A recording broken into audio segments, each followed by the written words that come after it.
दोस्तों नमस्कार। आज है 4 मई और 4 मई के जैसा कि हम प्रतिदिन आपको महत्वपूर्ण करंट अफेयर के कुछ प्रश्न देते हैं जिसे आगामी परीक्षाओं में जो बहुत इम्पोर्टेंट होते हैं। तो आज का पहला प्रश्न है, अमेरिका अपनी सहायता एजेंसी USAID के माध्यम से कोविड-19 के प्रसार को कम करने के लिए भारत को कितनी अतिरिक्त सहायता प्रदान करने की घोषणा की है। अमेरिका अपनी सहायता एजेंसी USAID के माध्यम से कोविड-19 के प्रसार को कम करने के लिए भारत को $3 मिलियन प्रदान करने की घोषणा की है। इस फंड का इस्तेमाल partnership for affordable health care access and longevity PAHAL Pahal project के लिए किया जाएगा। आज का दूसरा प्रश्न, अमेरिकी अंतरिक्ष एजेंसी नासा ने चंद्र लैंडिंग सिस्टम बनाने के लिए स्पेस एक्स, ब्लू ओरिजिन और डायनेटिक्स के साथ साझेदारी की है, जो 2024 तक अंतरिक्ष यात्रियों को चंद्रमा तक ले जा सकता है। ब्लू ओरिजिन कंपनी का मालिक कौन है? Larry Page, Elon Reeve Musk, Bill Gates, Jeffrey Preston, Bezos. इसका सही उत्तर होगा विकल्प डी, जेफरी प्रेस्टन बेजोस। अमेरिकी अंतरिक्ष एजेंसी नासा ने चंद्र लैंडिंग सिस्टम बनाने के लिए स्पेस एक्स, ब्लू ओरिजिन और डायनेटिक्स के साथ साझेदारी की है, जो 2024 तक अंतरिक्ष यात्रियों को चंद्रमा तक ले जा सकता है। अंतरिक्ष एजेंसी के चंद्रमा से मंगल अभियान के तहत मिशन को गति दी गई है। आज का तीसरा प्रश्न, जहाज रानी मंत्रालय ने अपनी वेबसाइट को नया रूप दिया है और 30 अप्रैल 2020 को अपना नया संस्करण लॉन्च किया है। वर्तमान केंद्रीय शिपिंग मंत्री कौन हैं? किरण रिजिजू, राजकुमार सिंह, मनसुखलाल मंडाविया, प्रहलाद सिंह पटेल। जहाज रानी मंत्रालय ने अपनी वेबसाइट को नया रूप दिया है और 30 अप्रैल 2020 को अपना नया संस्करण लॉन्च किया है। नई वेबसाइट ओपन सोर्स तकनीकी पर आधारित है और इसे NIC क्लाउड मेघराज पर तैनात किया गया है। वेबसाइट को भारत सरकार के प्रशासनिक सुधार और लोक शिकायत विभाग, भारत सरकार द्वारा जारी किए गए दिशा निर्देशों के अनुसार भारतीय सरकारी वेबसाइटों के लिए डिजाइन किया गया है। मनसुखलाल एंड मंडाविया वर्तमान केंद्रीय शिपिंग मंत्री हैं। आज का चौथा प्रश्न, 1 मई 2020 को 7 राज्यों से ENAM प्लेटफॉर्म में कितनी नई मंडियां जोड़ी गई हैं? 150, 200, 110, 250। इसका सही उत्तर होगा विकल्प बी, 1 मई 2020 को 7 राज्यों से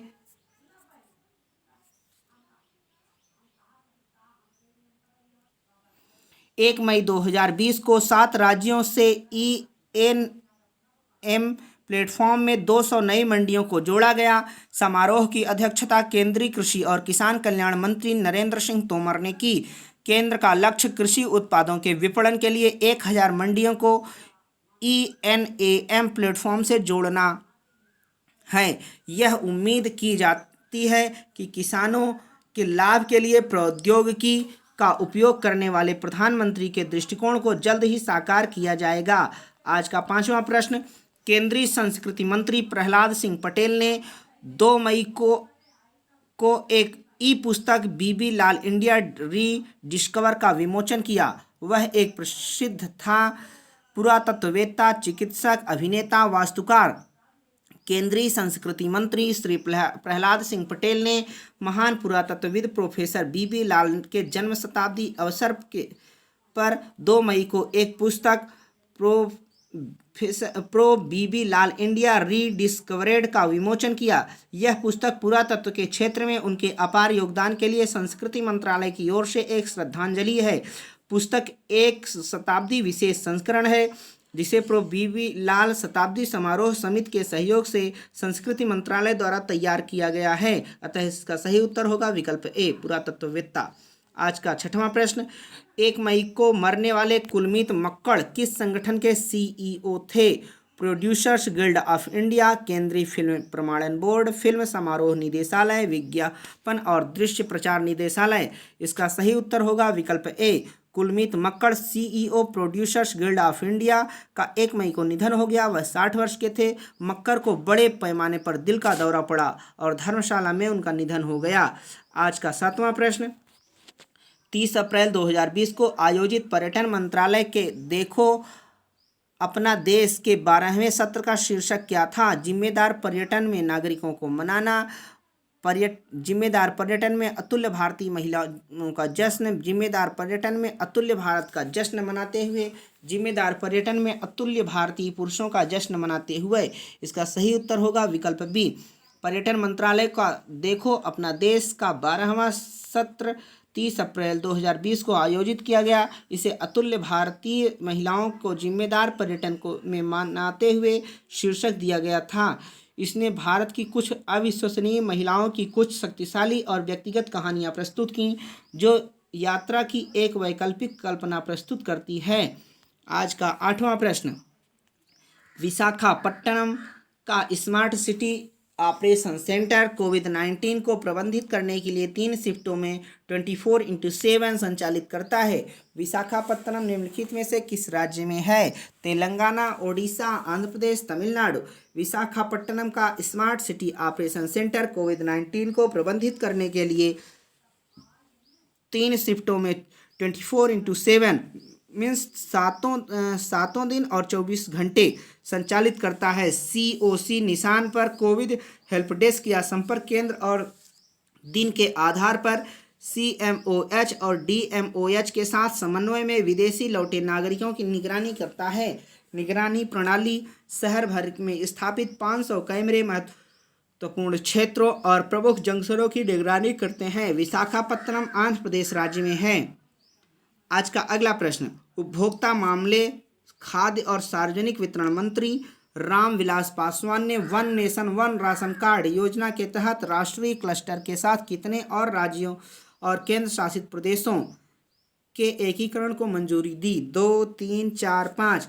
इसका सही उत्तर होगा विकल्प डी, 5।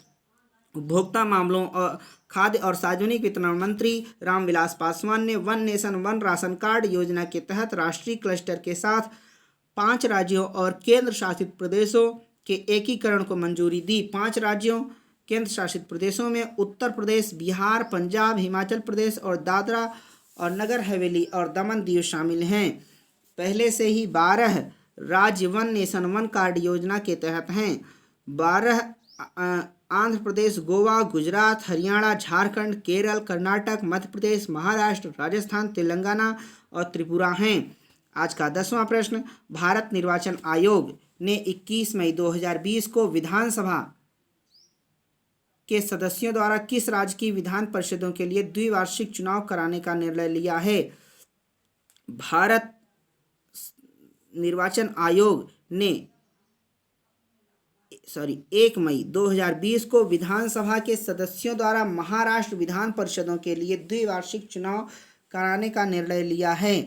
आज का 11वां प्रश्न, छात्र फॉर्म करते हैं जो विश्वविद्यालय ने एक बुद्धिमान उपकरण विकसित किया है जो विश्लेषण करेगा कि क्या खांसी एक कोविड-19 वाहक है। कौन सी यूनिवर्सिटी के? जवाहरलाल नेहरू विश्वविद्यालय दिल्ली, जादवपुर विश्वविद्यालय कोलकाता, MIT यूनिवर्सिटी नोएडा, अन्ना विश्वविद्यालय चेन्नई। इसका सही उत्तर होगा विकल्प बी, कोलकाता के जादवपुर विश्वविद्यालय के छात्रों ने एक बुद्धिमान उपकरण विकसित किया है जो यह विश्लेषण करेगा कि खांसी करने वाला व्यक्ति कोविड-19 वाहक है या नहीं। 2 स्नातक छात्र विश्वविद्यालय के इलेक्ट्रॉनिक्स और दूरसंचार इंजीनियरिंग विभाग से है। आज का 12वां प्रश्न, कोविड-19 दिशा निर्देशों के तहत क्रिकेट की गेंद को चमकाने के लिए किस देश में लार का उपयोग प्रतिबंधित है? Australia, Bharat, England, Pakistan. इसका सही उत्तर होगा विकल्प ए, ऑस्ट्रेलिया ने लार के उपयोग पर प्रतिबंध लगा दिया है। कोविड-19 दिशा निर्देशों के तहत क्रिकेट की गेंद को चमकाने के लिए पसीना बहाया। आज का अगला प्रश्न 13वां, गृह मंत्रालय 4 मई से कितने सप्ताह के लिए लॉकडाउन के विस्तार की घोषणा करता है? 1 सप्ताह, 3 सप्ताह, 2 सप्ताह, 6 सप्ताह। इसका सही उत्तर होगा विकल्प सी, 2 सप्ताह। गृह मंत्रालय ने 4 मई से प्रभाव के साथ 2 सप्ताह की अवधि के लिए लॉकडाउन के विस्तार की घोषणा की। इस अवधि में विभिन्न गतिविधियों को विनियमित करने के लिए जारी की गई सूचनाएं देश के जिलों के लाल हॉटस्पॉट ग्रीन ऑरेंज जोन में जोखिम रूपरेखा पर आधारित है। आज का 14वां प्रश्न, पहले श्रमिक स्पेशल ट्रेनों ने हैदराबाद से 1200 यात्रियों को किस राज्य में पहुंचाया? उत्तर प्रदेश, झारखंड, बिहार, मध्य प्रदेश। इसका सही उत्तर होगा विकल्प बी, झारखंड। प्रवासी कामगारों, तीर्थयात्रियों, पर्यटकों, छात्रों सहित स्थानांतरित करने के लिए श्रमिक स्पेशल ट्रेन चलाने के लिए रेलवे अलग अलग स्थानों पर बंद होने के कारण फंसे हुए लोगों ऐसी ट्रेन 1 मई को हैदराबाद से झारखंड के 1200 यात्रियों को ले गई। आज का 15वां प्रश्न, American academy of arts and sciences में अंतर्राष्ट्रीय मानद सदस्य के रूप में किसे चुना गया है? Jayati Ghosh, Anand Kumar, Shobhana Narasimhan, Markand Paranjape. Jawaharlal Nehru centre for advanced scientific research में सैद्धांतिक विज्ञान इकाई से प्रोफेसर शोभना नरसिम्हन को American academy of arts and sciences में अंतर्राष्ट्रीय मानद सदस्य के रूप में चुना गया है। आज का 16वां प्रश्न, सड़क परिवहन और राजमार्ग मंत्रालय के सचिव के रूप में किसने पदभार ग्रहण किया? वैद्य राजेश कोटेचा, गिरिधर अरमाने, कपिल देव त्रिपाठी, अतुल चतुर्वेदी। श्री गिरधर अरमाने ने सड़क परिवहन और राजमार्ग मंत्रालय के सचिव के रूप में पदभार ग्रहण किया। उन्होंने मंत्रालय के काम की समीक्षा करने के लिए वरिष्ठ अधिकारियों के साथ संक्षिप्त बैठकें की, विशेष रूप से कोविड-19 महामारी के प्रभाव के मद्देनज़र मुद्दों को दबाने पर चर्चा की। इसका सही उत्तर होगा विकल्प बी। आज का 17वां प्रश्न, किस संस्थान ने किसानों को चेन और माल परिवहन प्रबंधन प्रणालियों की आपूर्ति के लिए किसान सभा ऐप विकसित किया? CSIR, CCMB, CSIR, CMERI, CSIR, CRRI, CSIR, AMPRI। इसका सही उत्तर होगा विकल्प सी, CSIR। Central road research institute ने नई दिल्ली ने किसानों को आपूर्ति श्रृंखला और माल ढुलाई परिवहन प्रणालियों को से जोड़ने के लिए किसान सभा ऐप विकसित किया। एप्लीकेशन को 1 मई को महानिदेशक ICAR और सचिव डेयर डॉक्टर त्रिलोचन महापात्र द्वारा लॉन्च किया गया। इस पोर्टल का उद्देश्य किसानों, ट्रांसपोर्टरों और कृषि उद्योग में लगी अन्य संस्थाओं के लिए वन स्टॉप समाधान के रूप में कार्य करना है। आज का 18वां प्रश्न, भारत ICC टेस्ट रैंकिंग में शीर्ष स्थान पर निम्न में से किस देश से हार गया? New Zealand, Australia, Pakistan, England. Bharat 1 मई को ICC टेस्ट रैंकिंग में शीर्ष स्थान ऑस्ट्रेलिया से हार गया। 2016-17 के रिकॉर्ड के नियमानुसार अद्यतन से हटा देने के कारण यह रैंक हो गया। शीर्ष रैंकिंग वाले देश ऑस्ट्रेलिया के अब 116 अंक हैं। इसके बाद न्यूजीलैंड 115 अंकों के साथ और 114 अंकों के साथ भारत है। आज का 19वां प्रश्न, प्रधानमंत्री श्री नरेंद्र मोदी ने प्रधानमंत्री प्रयाण चान-ओ-चा के साथ एक टेलीफोन पर बातचीत की। वह किस देश के प्रधानमंत्री हैं? Thailand, Indonesia, Myanmar, Vietnam. प्रधानमंत्री नरेंद्र मोदी ने थाईलैंड के प्रधानमंत्री है जनरल प्रयुत चान-ओ-चा के साथ एक टेलीफोन पर एक बातचीत की। दोनों नेताओं ने कोविड-19 महामारी से निपटने के लिए अपने अपने देशों में उठाए जा रहे कदमों की जानकारी साझा की। आज का 20वां प्रश्न, सरकार कोविड-19 से उत्पन्न परिस्थितियों के मद्देनज़र आदिवासी सभा के लोगों को अपना आजीविका का लाभ देने के लिए कितने item MFP minor forest produce के लिए MSP न्यूनतम समर्थन मूल्य बढ़ाता है? इसका सही उत्तर होगा विकल्प बी, 49 आइटम। सरकार कोविड-19 से उत्पन्न परिस्थितियों के मद्देनज़र आदिवासी एकत्रित लोगों की आजीविका के लाभ के लिए 49 वस्तुओं के MFP के लिए MSP बढ़ाता है।